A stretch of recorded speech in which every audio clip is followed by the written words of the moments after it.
Assalamualaikum warahmatullahi wabarakatuh. Saya Rizal Al-Rizky dengan NIM 2022 3 NIM terakhir 117.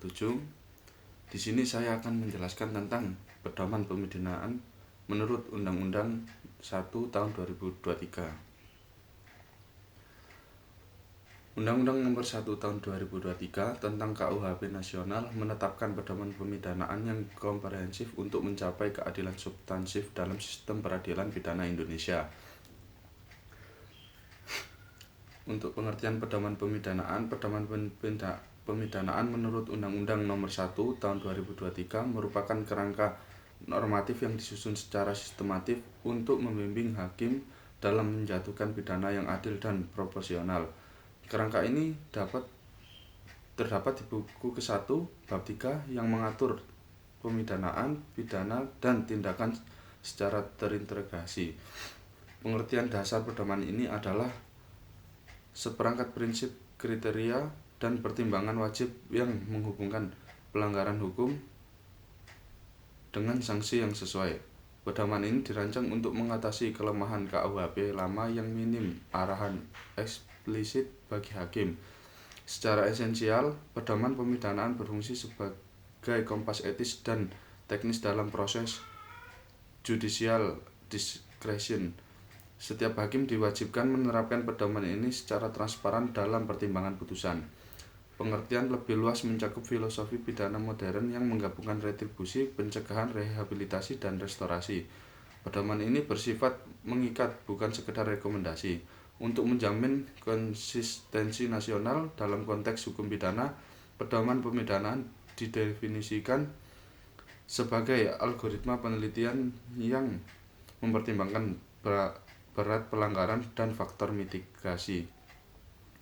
Definisi operasionalnya meliputi analisis dampak, motif, dan kondisi pelaku secara holistik. Pedoman ini juga mencakup diferensiasi antara pidana perorangan dan korporasi dengan kriteria khusus. Secara yuridis, pedoman pemidanaan adalah manifestasi prinsip individualisasi pidana yang kontekstual. Pengertiannya meluas ke mekanisme pengadilan, disparitas putusan antar pengadilan. Pedoman ini diartikan sebagai instrumen untuk mewujudkan tujuan pidana sebagaimana pasal 51. Dalam praktik, pengertian pedoman mencakup daftar alasan pemberatan dan meringankan yang eksplisit. Definisi normatifnya menekankan proporsionalitas sebagai inti utama pemidanaan. Pedoman pemidanaan juga dipahami sebagai jembatan antara teori hukum pidana dan aplikasi empiris di pengadilan. Pengertian komprehensif ini mencakup evaluasi dampak sosial ekonomi dari sanksi yang dijatuhkan. Definisi hukumnya mencakup kewajiban hakim untuk memuat uraian pedoman dalam amar putusan. Pedoman pemidanaan didefinisikan sebagai alat standarisasi yang mengurangi subjektivitas hakim. Pengertian ini setara dengan sentencing guidelines di sistem common law. Pedoman ini diartikan sebagai komitmen negara terhadap hak asasi terpidana dan korban. Secara struktural, pengertiannya meliputi pasal 53 sampai pasal 56 yang saling terkait. Definisi praktisnya adalah panduan operasional untuk menghitung berat ringan pidana. Pedoman pemidanaan juga mencakup pertimbangan residif dan faktor kemanusiaan. Tujuan pemidanaan diatur secara rinci dalam pasal 51 KUHP Nasional dengan 4 pilar fundamental yang saling melengkapi. Pilar pertama adalah pencegahan tindak pidana melalui penegakan norma hukum pidana yang tegas dan konsisten. Penegakan ini melindungi kepentingan umum masyarakat dari berbagai ancaman pelanggaran hukum yang merugikan. Efek jerah yang dihasilkan mampu menghalau potensi pelaku baru dari melakukan kejahatan serupa. Selain itu, norma hukum pidana menjadi alat pendidikan preventif bagi seluruh warga negara. Pilar kedua, menekankan pemasyarakatan terpidana melalui program pembinaan yang holistik dan berkelanjutan. Pembinaan mencakup pendidikan formal, pelatihan vokasi, serta terapi psikologis dan spiritual. Proses ini dirancang agar terpidana dapat mereintegrasikan diri sepenuhnya ke masyarakat. Hasilnya terpidana tidak hanya bebas dari hukuman tapi juga menjadi kontributor positif bagi pembangunan nasional. Pilar ketiga bertujuan memulihkan keseimbangan sosial yang terganggu oleh tindak pidana. Keseimbangan ini melibatkan hak-hak korban, keluarga korban, dan komunitas yang terdampak secara langsung maupun tidak langsung. Mekanisme restoratif justice menjadi instrumen utama untuk mencapai pemulihan tersebut.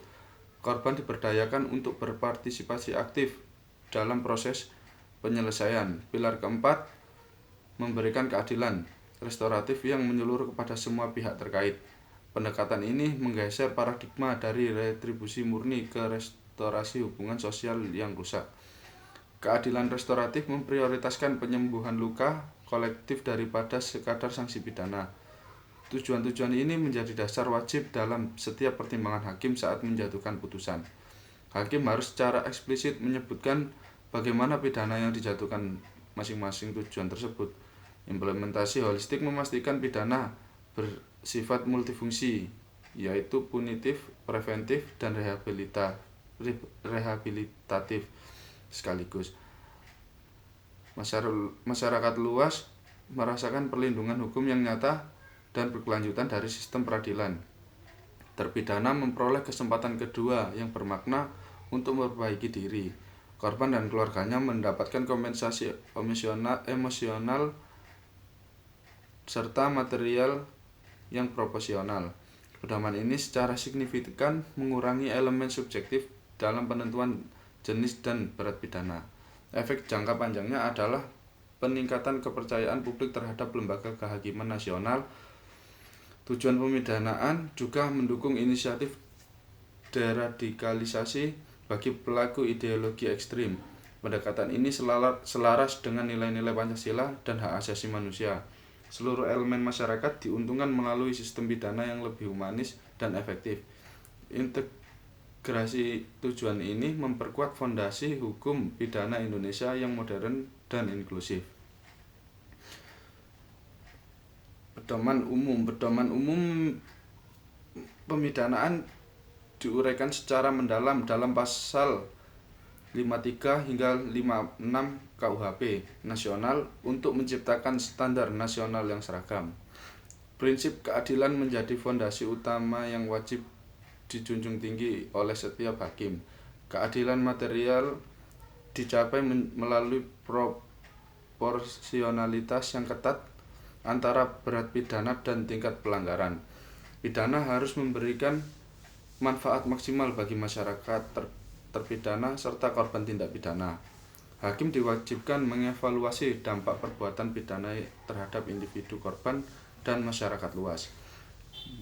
Motif pelaku dianalisis secara psikologis untuk memahami akar masalah perilaku kriminal. Kondisi sosial ekonomi, pendidikan, dan latar belakang keluarga terpidana menjadi pertimbangan krusial. Pasal 54 secara spesifik mengatur alasan-alasan meringankan seperti penyesalan yang tulus dan kooperatif selama proses hukum, kerjasama dengan penegak hukum, serta upaya restitusi korban memperkuat posisi meringankan.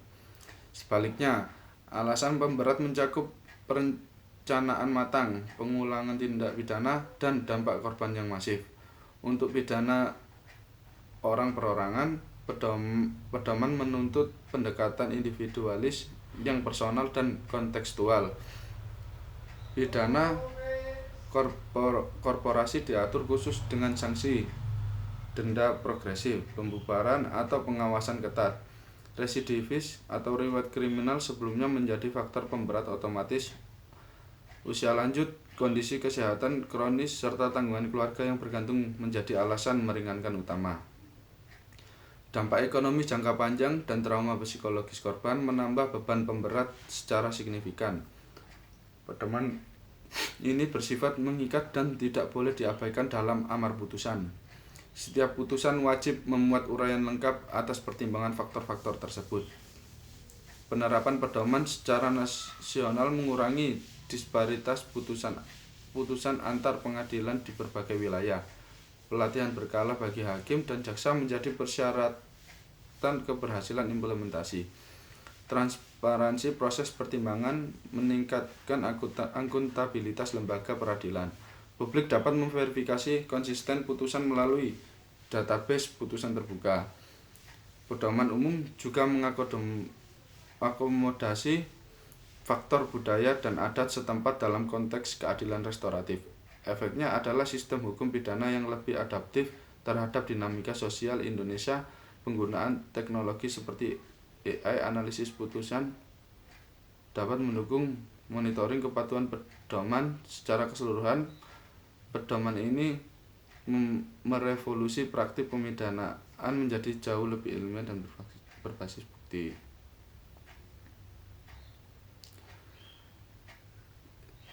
Implikasi praktik dari pedoman pemidanaan KUHP nasional akan terasa penuh mulai berlakunya pada tahun 2026 secara nasional. Pengurangan disparatif putusan hakim menjadi manfaat utama yang paling nyata dan terukur. Hakim memperoleh panduan konkret sehingga prediksi outcome putusan menjadi lebih akurat bagi para pihak.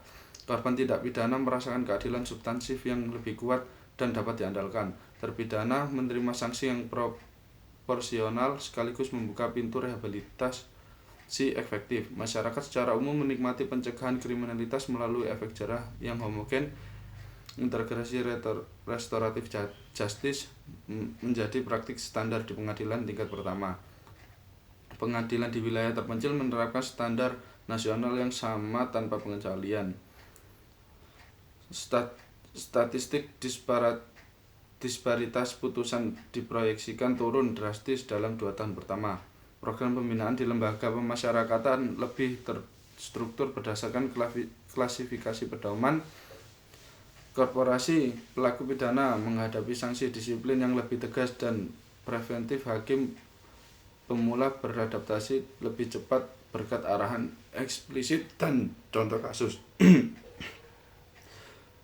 Kritik kronis terhadap subjektivitas KUHP kolonial akhirnya teratasi secara permanen. Reformasi peradilan pidana Indonesia mendapat momentum kuat melalui regulasi ini.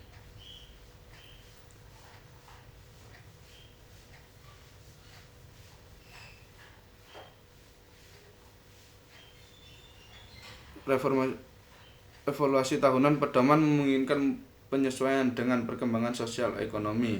Kolaborasi antar lembaga seperti kejaksaan, kepolisian, dan lapas semakin sinergis.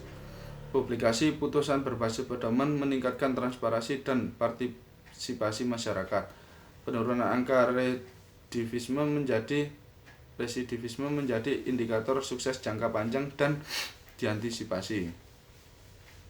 Sistem peradilan beroperasi lebih efisien dengan penghematan biaya operasional signifikan.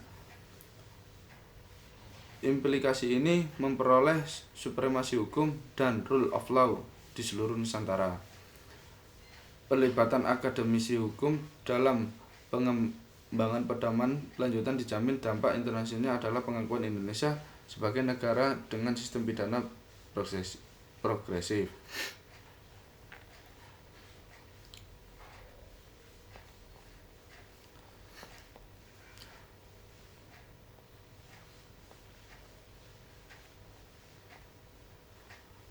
Selain itu, KUHP baru memperkenalkan variasi pidana baru yang sebelumnya tidak dikenal dalam sistem hukum Indonesia, seperti pidana kerja sosial dan pidana pengawasan.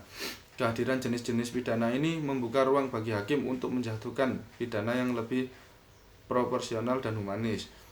Misalnya pidana kerja sosial yang dapat digunakan untuk pelaku yang melakukan tindak pidana ringan, sehingga mereka tetap dapat berada di tengah masyarakat sambil memberikan kontribusi positif.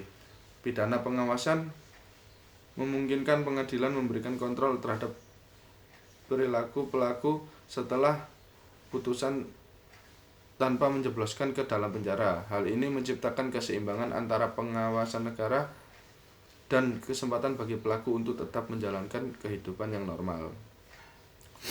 Mungkin sekian dari saya. Terima kasih, kurang lebihnya saya mohon maaf. Wassalamualaikum warahmatullahi wabarakatuh.